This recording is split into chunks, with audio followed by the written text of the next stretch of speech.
All right, weenies. And we got a fire going. A little bit. Over here on the clearing job that I was on. Try to get some of this burnt. A little windy for my likings, but whatever. So, still ain't got the groundhog back together. I worked on that cylinder. I've not tried it yet, but I've got a new one coming in, so I ain't gonna take no chances on pushing the system full of junk. So just put the new one on and hopefully it'll work. But we got this right now to tend to, so I'd like to have the groundhog here to keep it rounded up, but I don't. So, you know, it is what it is. All right, Weenie, so I've seen a lot of question about this. Why they have temperature around here in Celsius. This one, if you look, it has Celsius and Fahrenheit on this. This is sight glass for your hydraulic.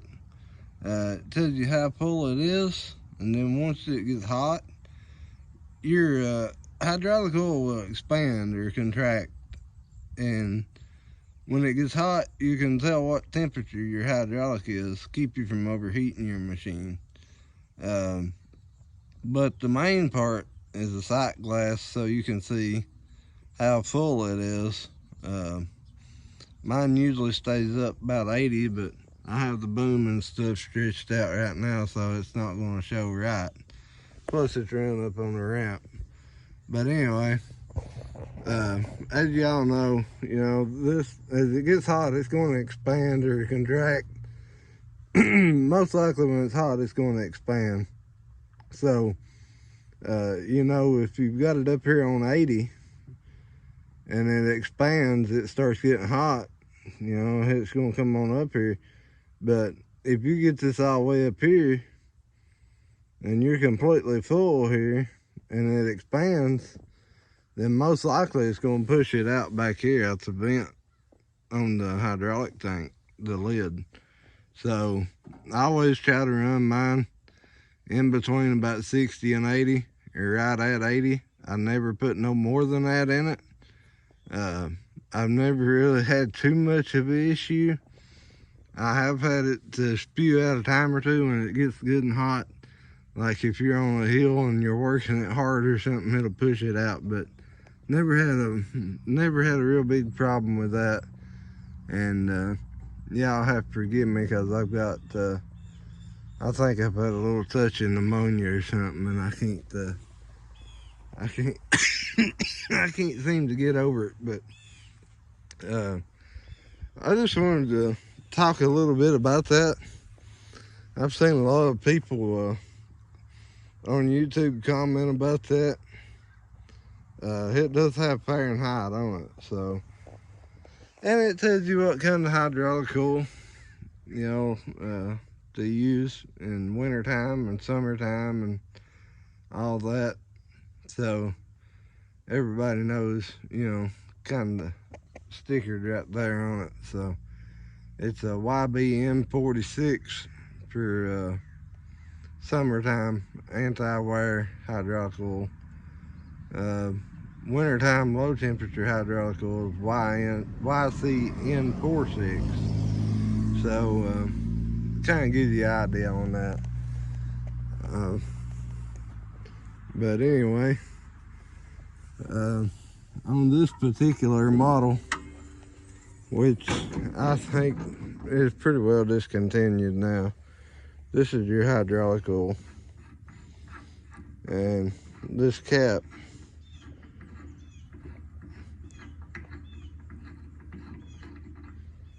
has a vent in it.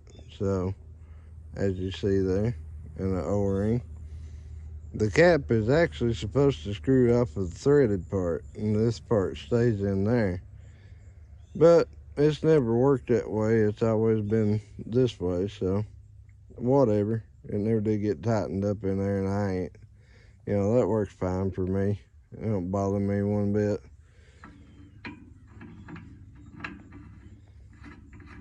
I got it down the other day and washed it, but the engine was hot, so I didn't wash none of that inside the engine bay. I did wash the boom cylinders and everything, all the boom. It was covered in hydraulic oil from where this cylinder give out. Ordered the new cylinder.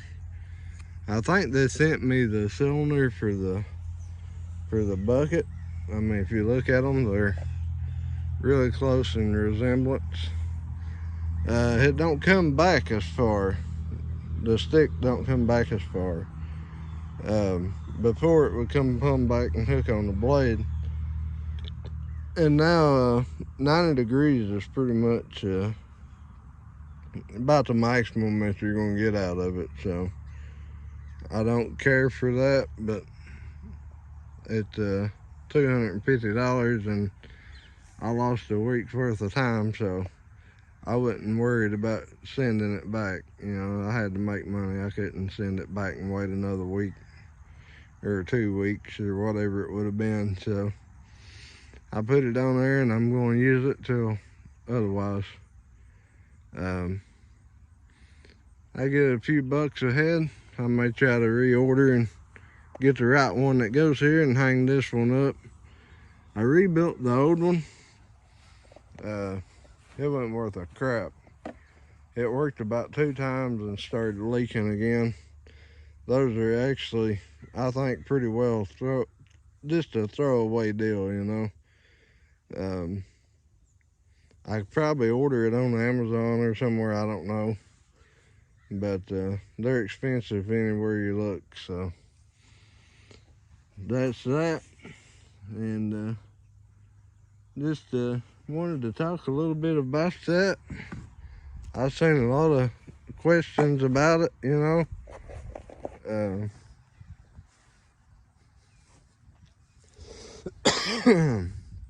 There is other places, guys, online if you look, like on eBay and places that you can buy these tracks. I bought those. They were that was the original set. This was the next set after the originals. They was 300 and I want to say 320, 360, something like that. It was under $400 for those tracks, for both of them. And I like the tread design on them better than I did the factory ones. They seem to do really good. They've got several hours on them now, and they've held up very well, so I'm tickled with that. And the motor, it's got maybe 15 airs on it now. It don't have a whole lot. You that watch the channel know that we just replaced the motor at 1,000 hours. So the Briggs and Stratton don't owe me anything. It done very well. But this is a 15.8 horsepower Predator. It's got the oil pump and the oil slinger. It's actually got a pressurized oil pump in it. It's got the oil slinger. It's got the Hemi head on it. This is a big block engine. So this is, hopefully it'll do good, you know. And so far it has. It seems to be very, very, very strong. One of the downfalls to this engine is it don't have a very good charging system like the Briggs had. Now the Briggs and Stratton had a whole lot better charging system on them, and that I liked about them. This one don't have that, so it's okay though, you know. It is what it is, and we're gonna run it till it won't run. That's what we've done with the last one. And something happens that the machine just ends up being not no good at all, we'll just go get another machine. I ain't gonna, you know. I've had it now, I couldn't do without it. How's that? That's how that works. But it's a simple setup. They're easy to work on. They're not expensive at all, like some of the bigger ones. I can have the motor out of this in an hour, probably. You know, it's not complicated. You got those 4 bolts. You got 2 bolts on each side, right there. You got one on both sides, and you take those out, and unhook these hydraulic lines. If you're going to pull the engine, you're better off to pull it with this on it. So just wanted to talk about that a little bit, guys, give you all an update, and we're going to get busy doing something. Lord have mercy. This thing has been very, very, very, very aggravating, guys. So I'm down here in the shop piddling around. As I said, guys, I got some kind of pneumonia or something. Go to the doctor Thursday, so I've been piddling with this thing. Very, very aggravating. For some reason now it ain't firing. Don't know what all I got to do to it. He's wanting some work done to the engine, and it's gonna be fun to take out. I can tell you that. Whoever built this really just throwed it together. However, you know, all this is tied together back in here. You can't take this off separate from the cab, and well, you can, but it'd be a job the way they've got it tied together. This piece is screwed into the cab. You can take this loose, but then this piece here, the cab actually sits down on top of it, and it's bolted down back here. So yeah, oh boy, I don't know who it was that built it, but what a job. Oh well, yeah, we got the hood loose, we got the side pan off. I got to take the other pan off.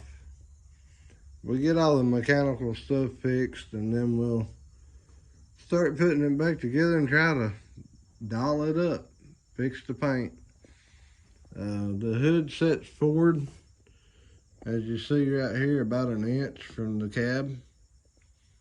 I don't care for that.